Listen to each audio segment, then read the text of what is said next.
मी माझ्या बायकोवर डोळे बंद करून विश्वास ठेवला, पण तिच्या मोबाईलवर आलेल्या एका मेसेजने माझं संपूर्ण आयुष्य उद्ध्वस्त केलं. त्या दिवशी सगळं अगदी नेहमीसारखंच सुरू झालं होतं. मी सकाळी उठलो. पूजा स्वयंपाकघरात होती, चहा बनवत होती. आरव अजून झोपला होता. मी तिला हसत विचारलं, आज काय स्पेशल आहे? ती हलकस हसली, काही नाही, तुझ्यासाठी आलं घालून चहा बनवला आहे. ते छोटस हसू. त्या क्षणी मला अजिबात कल्पना नव्हती की काही दिवसात हे सगळं बदलणार आहे. आमचं लग्न 5 वर्षापूर्वी झालं होतं. Arrange marriage. सुरुवातीला आम्ही दोघं एकमेकांना फारसं ओळखत नव्हतो, पण हळूहळू सगळं बदललं. ती माझ्या आयुष्याचा भाग बनली आणि मी तिच्या. आम्ही एकमेकांशी सगळं शेअर करायचो, छोट्या छोट्या गोष्टीवरून हसायचो, रात्री एकत्र बसून फ्युचर प्लॅन करायचो. आणि मग आमच्या आयुष्यात आरव आला. त्या दिवसानंतर आमचं घर पूर्ण झालं, पण हळूहळू काहीतरी बदलायला लागलं. सुरुवात अगदी छोटी होती. पूजा फोनवर जास्त वेळ घालवायला लागली. मी काही विचारलं की काही नाही असं उत्तर द्यायची.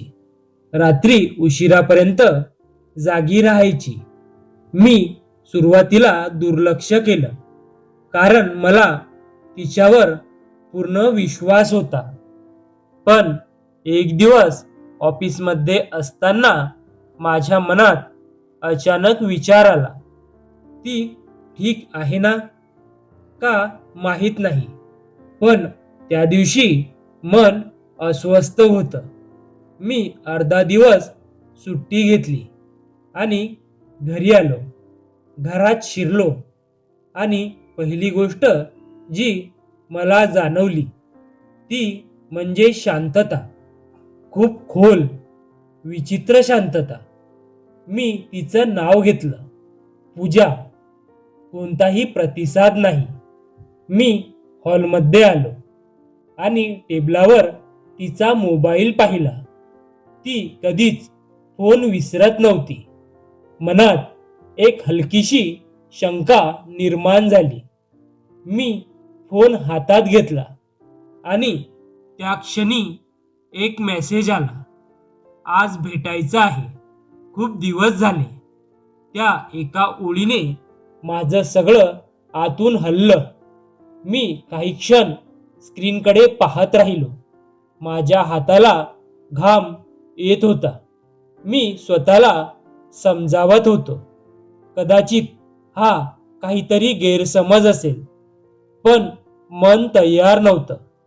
त्या संध्याकाळी पूजा घरी आली. नेहमीसारखीच वागत होती. तू लवकर आलास? मी फक्त हो म्हणाले. मी तिच्या चेहऱ्याकडे पाहत होतो.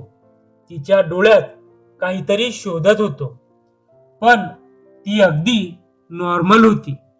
त्या रात्री मला झोप लागली नाही. मी वारंवार त्या मेसेजचा विचार करत होतो. दुसऱ्या दिवशी मी एक निर्णय घेतला. मी ऑफिसला गेल्यासारखं दाखवलं, पण मी बाहेरच थांबलो. थोड्या वेळाने पूजा बाहेर आली. ती नीट तयार झाली होती. मी तिच्या मागे गेलो. ती एका कॅफेमध्ये गेली. मी बाहेर उभा राहिलो आणि काही मिनिटांनी एक माणूस आला. तो तिच्या समोर बसला. दोघं बोलत होते आणि मग त्याने तिचा हात धरला. त्या क्षणी माझं हृदय तुटलं. मी आत जाऊन सगळं संपवावं असं वाटत होतं, पण मी स्वतःला थांबवलं. मी तेथून निघून आलो. त्या रात्री मी तिच्याकडे पाहत होतो. ती शांत झोपली होती आणि मी पूर्णपणे जागा होतो. दुसऱ्या दिवशी मी तिला विचारलं, काल कुठे गेली होतीस? ती सहज म्हणाली, मैत्रिणीकडे. त्या एका खोट्या उत्तराने माझं सगळं आतून कोसळलं. मी पुन्हा विचारलं. यावेळी ती रडायला लागली. माझ्याकडून चूक झाली आहे. ती हळूहळू सगळं सांगायला लागली. तो माझा कॉलेजमधला बॉयफ्रेंड आहे. आपलं लग्न झाल्यावर मी त्याला विसरायचा प्रयत्न केला, पण शक्य नाही झालं. माझं डोकं रिकामं झालं होतं. मी काहीच बोलू शकत नव्हतो. त्या रात्री आम्ही दोघंही झोपलो नाही. दुसऱ्या दिवशी मी त्या माणसाला भेटलो.